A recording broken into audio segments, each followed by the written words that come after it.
अस्सलाम वालेकुम, welcome to एमराद। दोस्तों, बात आज हम करने जा रहे हैं कुछ टर्किश ओसेंट्स की जानब से यानी टर्किश ज़राए की तरफ से ये बात कही गई है कि मोस्ट प्रोबेबली तुर्किया देख सकता है 40 GF-17 ब्लॉक 3 को अपनी एयरफोर्स के लिए। वैसे इससे पहले भी अनकन्फर्म्ड सोर्सेज ऐसी बात करते रहे हैं कि हो सकता है अगर मुस्तकबिल में टर्किश एयरफोर्स की ज़रूरियात में कुछ हमें उतार चढ़ाव नज़र आए तो वो पाकिस्तान के GF-17 में इंटरेस्टेड हो सकते हैं। लेकिन अब कुछ तुर्किश ज़राए ही खुद कह रहे हैं कि अपने पुराने F4 फैंटम एयरक्राफ्ट को रिटायर करने के लिए हो सकता है कि उन्हें 40 के करीब GF-17 ब्लॉक 3 उनके लिए बेहतर हों या वो कंसीडर करें इनको ख़रीदने के लिए।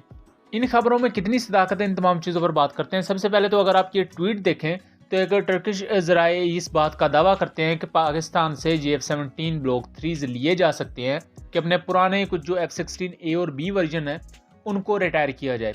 इससे मैं ज़ाती तौर पर मुत्तफिक नहीं होता क्योंकि F-16 का मुतबादल GF-17 नहीं हो सकते। F-16 एक मीडियम वेट कैटेगरी के फाइटर जेट्स हैं और वो अपना ख़ास पर्पज़ पूरा करने के लिए बनाए गए हैं, जबकि GF-17 light weight combat aircraft यानी कि हल्के वजन वाले लड़ाका तैयारे हैं और ये अपने रोल को परफॉर्म करने के लिए बनाए गए हैं। सो दोनों जहाज़ एक दूसरे का एज सच नेमुल बदल नहीं हो सकते। लेकिन एक दूसरी रिपोर्ट भी हमें देखने को मिलती है जहां 40 आइसा रडार इक्विप्ड GF-17 थंडर्स की बात की गई है जो कि तुर्किया के पुराने F4E टर्मिनेटर एयरक्राफ्ट को रिटायर करने के लिए लिए जा सकते हैं। F4 फैंटम का ही F4E टर्मिनेटर वर्जन है जो कि तुर्किया ने लिया था और तुर्किया के पास ऐसे 48 के करीब फाइटर जेट्स हैं। F4 फैंटम को आप पाकिस्तानी मिराजिस की तरह ही कन्फिगर कर सकते हैं, यानी कि एयर टू ग्राउंड और एंटी शिप रोल के लिए तुर्किया इन्हें यूज़ करता है। 1987 में डायमंड पीस 3 एक ट्रीटी थी, एक मुआहदा था, उसके तहत तुर्की को ये फाइटर जेट्स मिले थे। और रिसेंटली इनके साथ कुछ ऐसे वाक़यात आए जैसा कि सितंबर 2023 में F4 फैंटम के साथ एक टेक्निकल फेलियर जैसा एक मामला पेश आया जिसमें F4 फैंटम के पायलट ने वो ड्रॉप टैंक्स आबादी पर गिरा दिए और तुर्की के डिफेंस एक्सपर्ट्स ने इस पर अब क्वेश्चन उठाना शुरू कर दिया कि F4 फैंटम्स को तुर्किश एयरफोर्स में 40 से 45 साल हो चुके हैं और अब इनकी रिप्लेसमेंट ज़रूरी है, क्योंकि F-16 का मामला इससे डिफरेंट है। F-16 भी 70 से 80 की दहाई में ही तुर्की ने लिए थे, लेकिन F-16 चूंकि अपग्रेडेबल है और ये ब्लॉक स्ट्रेटजी पर चूंकि बनाया गया था कि यानी कि एक ब्लॉक को दूसरे ब्लॉक पर अपग्रेड किया जा सकता है, वक्त के साथ साथ F-16 अपग्रेड हो सकते हैं, तो इसलिए F-16 वो 40-45 साल पुराना भी आज के दौर में रेलिवेंट है। लेकिन ये जो F4 फैंटम थे इनको ऐसे जब अपग्रेड नहीं किया जा सकता था। वक्ती तौर पर तुर्की ने इजराइल से इन्हें अपग्रेड करवाया था, लेकिन ऐसा जब वो अपग्रेडेशन आज के दौर के लिहाज से अहम नहीं है।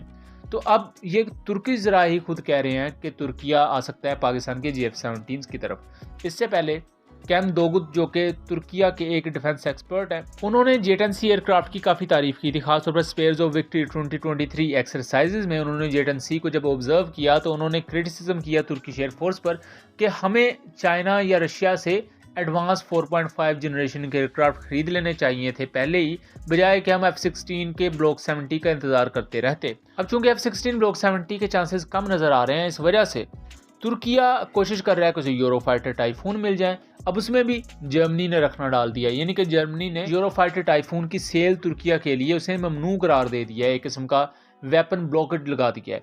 अब इन तमाम चीज़ों के चलते तुर्की के पास बहुत से चैलेंजेस हैं, उनसे निपटने के लिए जो रास्ते हैं वो बहुत महदूद हैं। चैलेंजेस कुछ इस तरह से हैं कि बढ़ती हुई जो नेटो का दायरा कार है उसमें तुर्की ने अपनी डोमिनेंस या अपनी रिकग्निशन भी बहाल रखनी है, अपनी एयरफोर्स को मॉडर्नाइज भी करना है और अपने मुखालफ मुल्क यानी कि ग्रीस के मुकाबले में बेहतर एयर पावर के साथ भी आना है। अगर मौजूदा हालत देखी जाए तो तुर्किश एयरफोर्स काफ़ी ज़्यादा लैक कर रही है कैपेबिलिटीज़ के लिहाज से। दूसरा यहाँ ये भी देखने की बात है कि तुर्की को आने वाले वक्त में अपने पार्टनर्स देखभाल के चुनने होंगे। इससे पहले अमेरिका को उन्होंने चुना 2002 में, वो F-35 प्रोग्राम के लेवल 3 तक हिस्सा भी बने, उसके बाद उन्हें F-35 प्रोग्राम से निकाल दिया गया 2019 में, क्योंकि रूस से S-400 ले लिया था तुर्की ने। अब मुस्तकबिल में तुर्की चाहता है कि वो दूसरे कंट्रीज़ के साथ पार्टनरशिप करे। रिसेंटली कान एयरक्राफ्ट के मामले में उन्होंने पाकिस्तान और अज़रबैजान के साथ पार्टनरशिप की एंड मोस्ट प्रोबेबली कतर भी इस पूरी की पूरी डील में आ सकता है।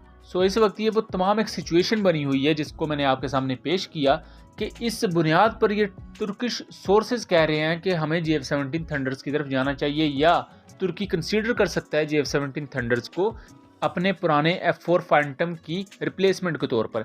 पाकिस्तानी सोर्सेज की तरफ से इस पर कोई भी कमेंट नहीं किया गया है और इसके अलावा भी किसी दूसरी साइट ने इसे पब्लिश नहीं किया इस खबर को। लेकिन तुर्किया के सोर्सेज ये क्लेम ज़रूर कर रहे हैं कि तुर्की कंसीडर कर सकता है पाकिस्तानी F-17 को। आपका इसके बारे में क्या ख्याल है? अपनी राय से ज़रूर आगाह कीजिएगा। मिलेंगे अगली वीडियो में, तब तक के लिए अल्लाह हाफिज़।